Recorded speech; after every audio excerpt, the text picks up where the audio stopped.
Let's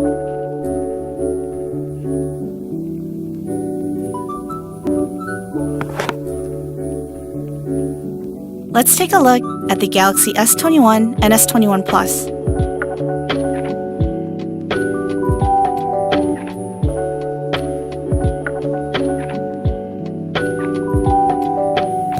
The first thing you'll notice is the incredible AMOLED display.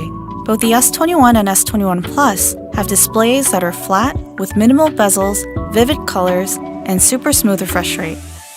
Now let's take a look at the back of the phone. You'll immediately notice a new camera design. It houses a triple camera system that is versatile for your everyday photo and video needs. Here on the S21 Plus in Phantom Violet, the camera housing blends into the side frame. The S21 is, of course, smaller than the S21 Plus, but both give you a large display experience in a compact form factor. And they have a haze finish, which means less fingerprints. Here's the whole new range of exciting colors on the S21 and the S21 Plus. These are great smartphones for your everyday, and more. This was a first up-close look at the Galaxy S21 and S21 Plus.